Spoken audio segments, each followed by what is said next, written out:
that start to service. American women. Welcome everybody.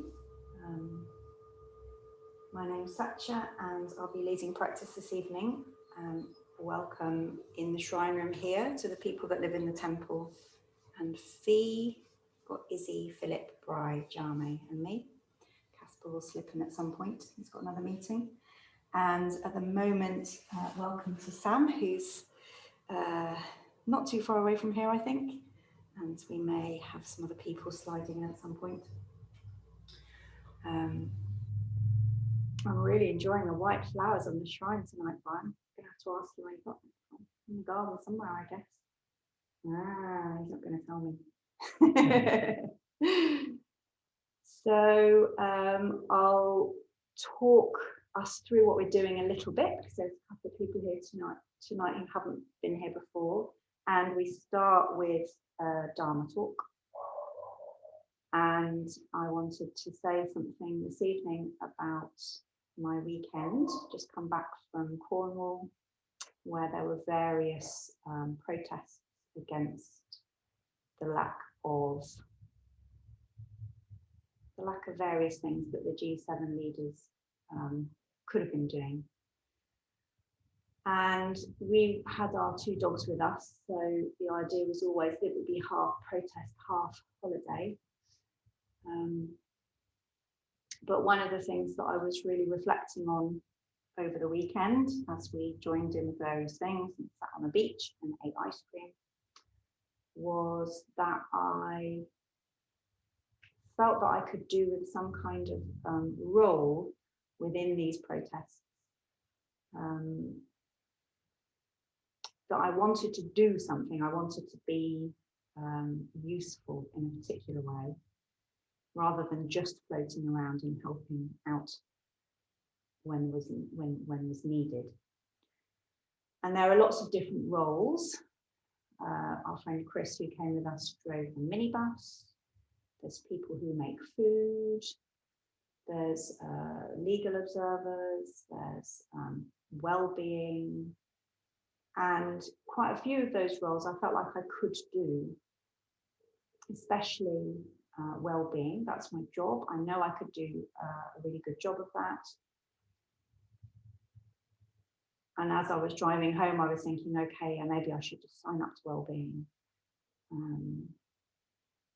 But something didn't quite feel right. And I remembered that one of the things that happened this weekend when we were on one of the big marches is that there's always a samba band. And the samba band was, well, there were 3 samba bands. The samba bands were loud and nice and energetic. But what I was really drawn to in the march was a little band of maybe 8 people who were singing. And they were singing various chants and songs, some of them with different harmonies. And it felt really beautiful to be near them as we walked through St. Ives. And I realised that I didn't have to do the thing that I knew I could do, or that I'd be good at, or that I was comfortable at. That I could do the thing that my heart was calling me towards. And I've been in touch with Marcus today, who leads the singers, and there's workshops, and they're called song carriers, and you learn all the tunes, you learn all the chants, and you wear a white sash, and then you wander around, and you bump into someone else with a white sash. You can just break into a song together, or you can start the chant going, or you can be called in when things are maybe getting a bit high energy or agitated, just to sort of calm everybody down. And I'm really excited about putting some energy into learning those chants and joining my voice with other people in that way. And it reminded me of another story that my friend Mark told me about, the first rebellion that was organised in London a few years ago. A lot of the organising was done by a young woman in her early 20s, and it was an amazing feat. Thousands of people came together for the first time and created something. And my friend said to this woman, what's your secret? How did you do it? Thinking that she was going to talk about being great at organizing. And what she said was, I asked people what they love to do, and then I told them to go and do that. So if people love to make art, they would get involved with making art. If people loved to organize other people, they would get involved in that. And what the result of that was an amazing variety of things and people all working together. And of course, it's not always that simple in life. Cleaning toilets, for example, is maybe something that less people are called to do than is required. And sometimes we do just have to do things that we don't want to do.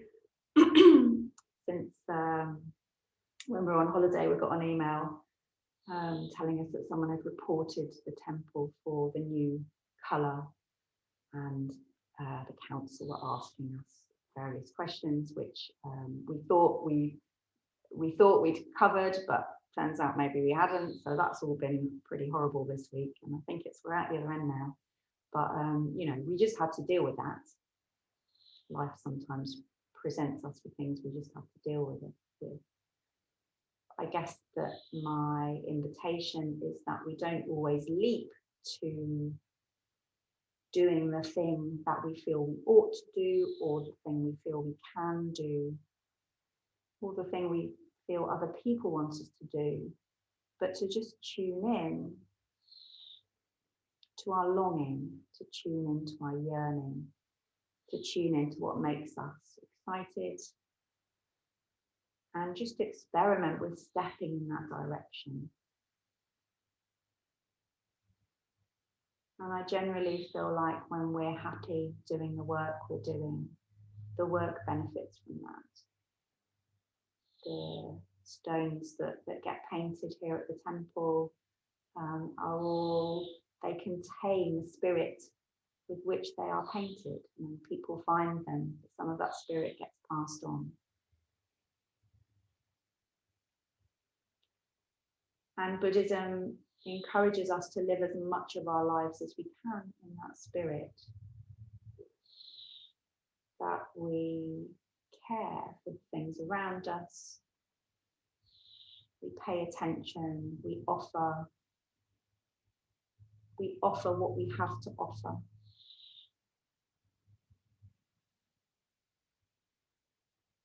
And that when we do that, we create little pure lands around us, little fields of beautiful objects or intentions.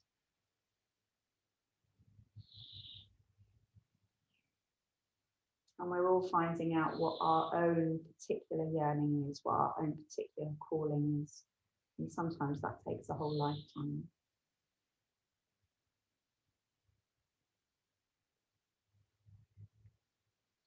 So we'll move in now to sitting in some silence together. And as you sit in silence, you might just want to notice your breath as it goes in and out of your body. Don't make any attempt to change it, just notice whether the in-breath is a short breath or a long breath. Notice the pause. Notice whether the out-breath is short or long. Notice the pause. Just allow your breathing to breathe itself. And when you get distracted, as you will within several seconds probably, just bring your attention gently back to your breath. People sometimes say that they don't feel like they're doing meditation properly because their minds are kind of whirring. And I always say that is meditation.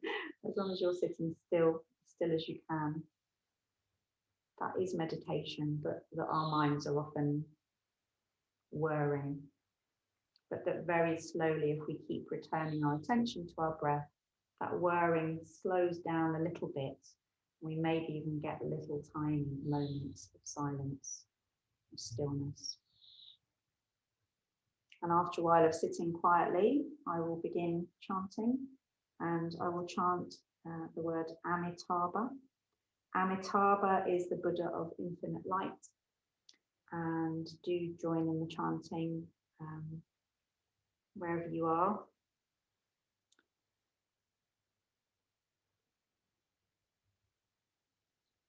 Namo Buddhaya.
to recite the refuges together, and all Buddhists take refuge in the three jewels: the Buddha, the Buddha's teaching, and the community of practitioners. So, for refuge, I go to the Buddha. For refuge, I go to the Buddha. Namo Buddhaya. Namo Buddhaya. For refuge, I go to the Dharma. For refuge, I go to the Dharma. Namo Dhammaya. Namo Dharma. For refuge, I go to the Sangha. For refuge, I go to the Sangha. Namo Sanghaya. Namo Sangha. And then we'll repeat the precepts, which are some guidelines for how to live an ethical life. With faith in the three jewels, With faith in the three jewels, we pray that we may not take life. we pray that we may not take life. With faith in the three jewels, With faith in the three jewels, we pray that we may not fall into wrong speech. we pray that we may not fall into wrong speech. With faith in the three jewels, With faith in the three jewels, we pray that we may not steal. we pray that we may not steal. With faith in the three jewels, With faith in the three jewels, we pray that we may not fall into sexual misconduct. we pray that we may not fall into sexual misconduct. With faith in the three jewels, With faith in the three jewels, we pray that we may avoid intoxication. we pray that we may avoid intoxication. Just like to alter the order sometimes, just to keep you on your toes. And then finally, we recite the Bodhisattva vows, which are expressing an intention to be of service wherever we can.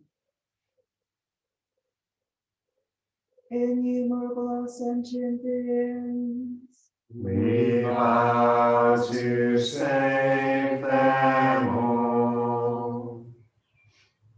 inexhaustible our deluded passions, We vow to transform them all.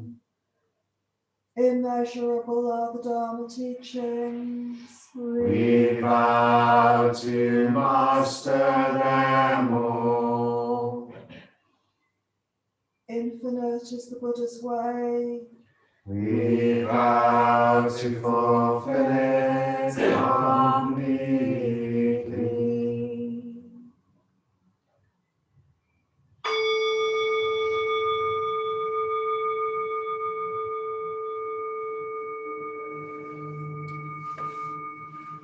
And then we'll finish with prostrations.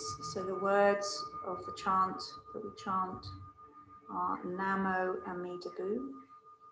Amida is the same as Amitabha.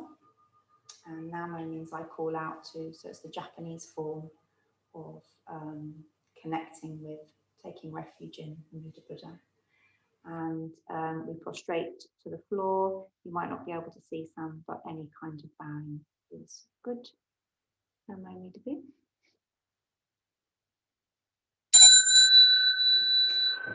So you can all stay where you are and just point yourself towards the deck.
Namo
To our seats.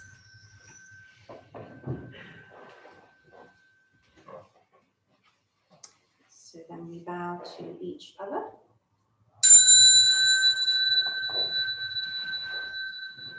And to the Buddha.